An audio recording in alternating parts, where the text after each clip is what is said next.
Научно-практическая конференция собрала в одном зале представителей органов государственной власти, субъектов Северокавказского федерального округа, религиозных деятелей и не только. Все эти люди каждый день занимаются вопросами терроризма и экстремизма в современном обществе. Ингушетия традиционно выступает площадкой проведения таких важных мероприятий, и не случайно наша республика является одной из самых безопасных в СКФУ. Тандем власти и духовенства – лучший способ борьбы с таким вызовом современному обществу, как терроризм и экстремизм. Участников научно-практической конференции приветствует руководитель регионального Минаца. Ваха Беков рассказывает собравшимся, на какие важные аспекты работы по профилактике терроризма и экстремизма нацелены в Ингушетии. Друзья, сегодня названо много проблем, внесено много предложений. Нас ожидает кропотливая работа. Я со своей стороны позволю себе лишь только обозначить, на мой взгляд, особо важные моменты, поскольку в сегодняшнем мире особенно значимую роль играет контроль над информационным полем. Считаю целесообразным усилить некоторые направления информационного противодействия терроризму и экстремизму в молодежной среде. Именно для молодежи, как наиболее пассионарной, входящей в жизнь поиска духовной опоры части общества, в особой степени важно своевременно и правильно расставить приоритеты в выборе духовной опоры, одним из элементов которой является верная трактовка религиозных ценностей. Из всех регионов СКФУ разрушительные последствия терроризма на себе особенно остро ощутили Ингушетия, Чечня и Дагестан. Четкий план действий на всех уровнях власти, профилактическая работа с молодежью, мониторинг социальных сетей, религиозные проповеди в мечетях и не только. Все это помогло добиться результатов на местах. Достаточно работа проводится именно по профилактике экстремизма и терроризма. Можно сказать, что республика одна из первых регионов вообще Российской Федерации, которая активно начала работу в данном направлении, так как у нас во всех наших школах систематически проводятся, помимо занятий, и уроки, дополнительные лекции читаются во всех наших вузах, СУЗах.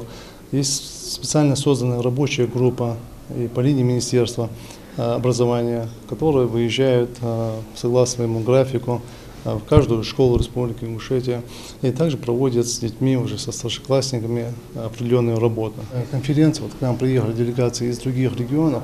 Если взять Дагестан, у Дагестана тоже есть большой опыт в данном направлении, у Чеченской Республики есть тоже свой опыт в данном направлении. И, конечно, здесь уже обсуждается, кто как работает, и какие механизмы используются, и какие лучшие подходы к решению данных вопросов. И им тоже интересно, допустим, те мероприятия, которые проводятся у нас. И бывает так, что они смотрят нашу программу, которая называется программа вообще ДНВ, духовно-нравственного воспитания населения, которая принята и реализуется по линии Минаца Ингушетии. Сегодня эта тема очень актуальна. Сегодня мы еще раз должны напомнить и нашим зрителям, и общественности, какое это чудовищное явление, какие чудовищные последствия этого ужасного явления. И поэтому в борьбе с этой угрозой должны объединиться не только народы всей страны, но и всего мира. Работа должна быть проведена комплексно во взаимодействии со всеми структурами органов государственной власти, муниципальных образований, религиозных организаций, общественных